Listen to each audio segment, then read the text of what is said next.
This is what a setup looks like in a box. You have custom ammo, you have a rangefinder. This rangefinder is an add-on if you want one of those programmed. The bipod is a quick attach from Spartan. That is an add-on as well. Other than that, everything else is your base standard package.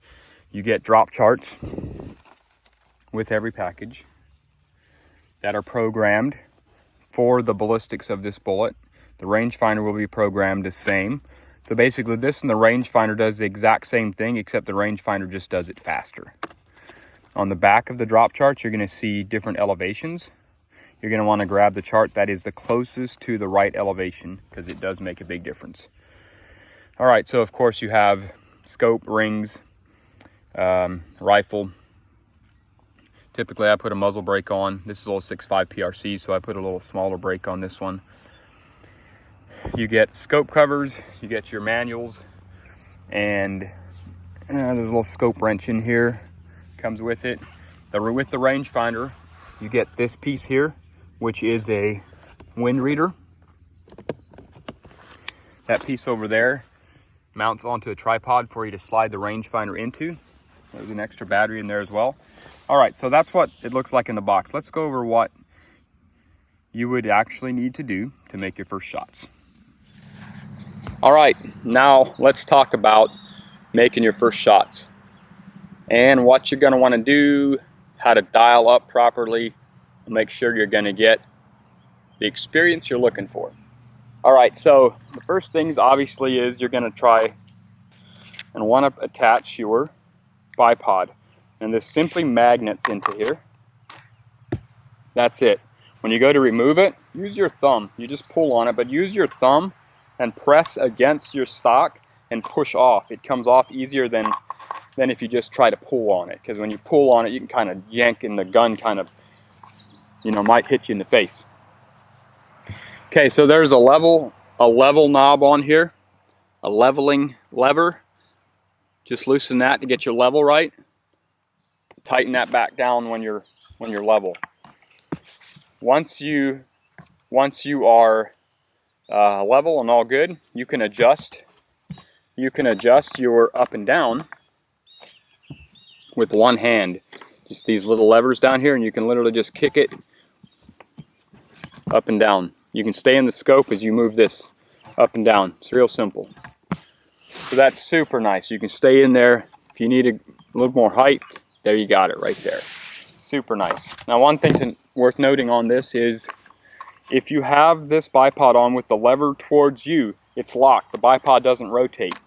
If you put the lever away from you, it rotates left and right. So if you're sitting in a field where you want to be able to cover the whole field without moving your feet, you can do it that way. The back of this little bipod has a little lever. That's how you open and close this thing.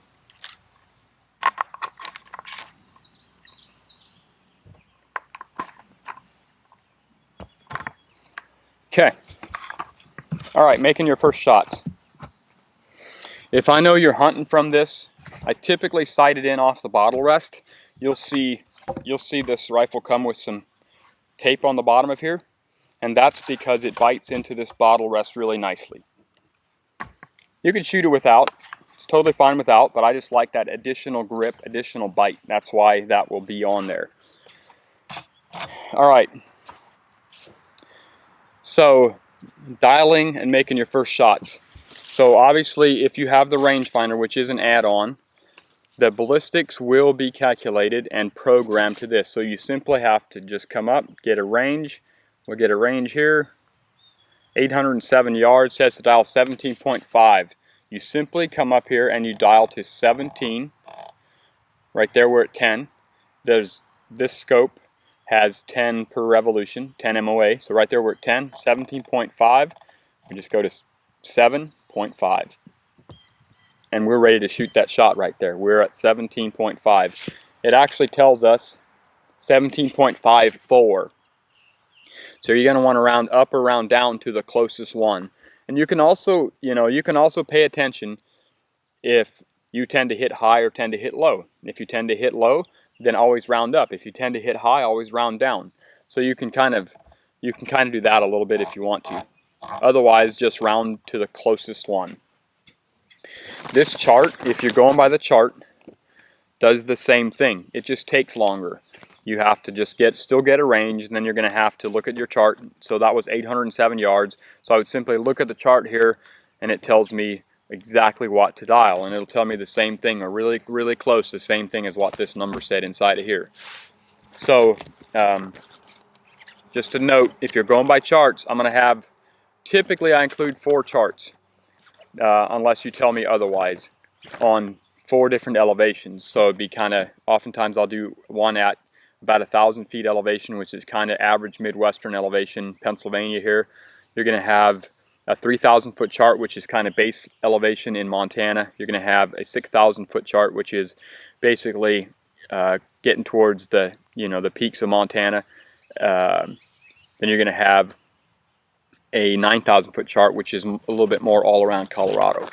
And that makes a difference. So make sure you're grabbing the right chart for the right elevation if you're doing that. Another thing, if you are using only charts, make sure that your rangefinder you're using, if you don't have this, make sure it is set on AMR or bow mode. Make sure it is not giving you the line of sight, but that it is giving you the shoot to distance. So if you have angles, it's going to give you the true shoot to distance, and all you still have to do is just look at your chart.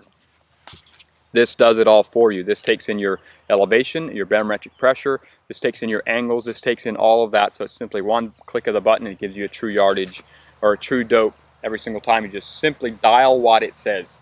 Now, for you guys who don't understand minute of angle and don't understand how it works, if you remember back, or the scopes that you're used to today have a quarter click, or 1 click is worth a 1/4 inch at 100 yards. Meaning if you were shooting 100 yards and you moved 4 clicks, you would have moved your point of impact 1 inch. That is 1 MOA. At 200 yards, that now becomes worth 2 inches. At 300 yards, now that becomes worth 3 inches. 400, 4 inches. 500, 5 inches. At 1,000 yards, it's worth 10 inches. So now at 1,000 yards, a 1/4 MOA, which is 1 click, is now worth 2.5 inches. So I'm not going to dive deep into that, but that's the basics of the MOA system. It's really simple. So you simply dial them to the numbers, or as close to the numbers as what it says. If it says here, it says 600 yards, dial 10.9. You simply would dial 11 MOA. You simply dial to the number 11. You hold dead on. If you have wind, and you have to go out and shoot in wind, and you have to get comfortable with that, but if you have wind, this will be programmed for a 10 mile an hour wind. This will be programmed for a 10 mile an hour wind. If the wind is 5 miles an hour, that would mean you would hold half of what this says. If the wind is 2.5 miles an hour, then that would mean you will only hold a 1/4 of what this or this says. But you have to determine exactly what the wind does. That's a big topic in itself, just learning to read wind. So make sure you learn how to do that. But that's the fundamentals, the basics of the MOA system, and the basics of getting set up. Now, a couple tips on shooting. A couple basic shooting fundamentals is you want everything square. So you set up. If you can, go shoot your first shots from a bench, because it's easier, the easiest position to shoot from. If you can't, don't have a bench, do it from the prone position. But make sure that everything's set up square. That if you're prone, make sure your body's laying straight in a line, and that you have this butt right in the pocket of your shoulder. Not on the side, not over here on your collarbone, just right in the pocket of your shoulder. And that you add a little bit forward pressure. I like putting my crosshairs on the bullseye just a little bit high, and then as I push forward a little bit, it comes down, and I'll just push it down right into the bullseye and start adding pressure to the trigger. So when I'm adding pressure to the trigger, I'm making sure that that trigger is square on my fingers, so I'm not pushing sideways. That I feel the whole width of that trigger right here on my finger. That ensures that I'm square and that I'm pulling straight back. And you just want to add pressure as you keep that as steady as you can. You just want to add pressure until it breaks, so it gives you that surprise shot. You'll know it's close to shooting. You'll know it's close to going off, but you're not finishing that shot. If you finish the shot, you're going to struggle with accuracy. All right, so the last thing that I would encourage you to make or check to see what you're doing or how you prefer to shoot. So there's different ways of shooting, or different styles. Some people will keep their left hand on the bag, on the bottle.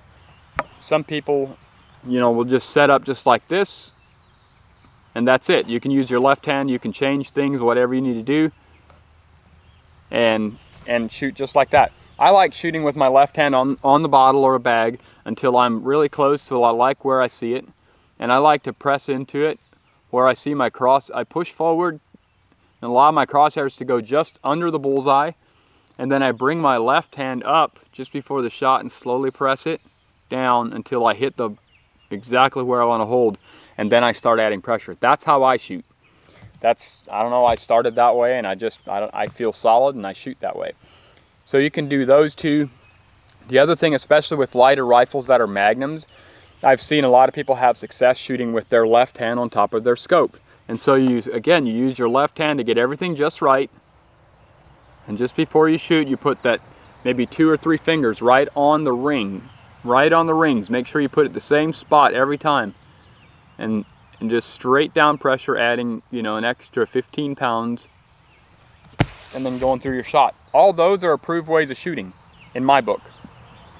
I've seen guys shoot really well with all of those. But whatever you choose to do, just make sure you do that every time, because if you go one time from shooting like this to the next time to shooting like this, your rifle's going to react differently, which is going to, at long range, you're going to see some different points of impact potentially. Especially if you have a Magnum rifle. This is a 6.5 PRC. You might not see that as much as you would out of a 300 PRC or a 7 PRC or a 28 Nosler or something like that. So those are just some shooting fundamentals. I don't want this video to be too long. I feel like it's long enough, but there's so many more things that we could go over. But dig into those other things. Learn how to read the wind. Go watch some of my other shooting tip videos.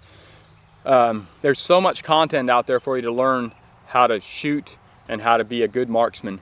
But this is the basics of what it takes for you to get your rifle out of the package, out of the box, and make sure you're starting to have a decent experience right out of the box. I appreciate your business, and I appreciate you trusting me to do your rifle. And I hope you go out and have a very successful season and have a great experience.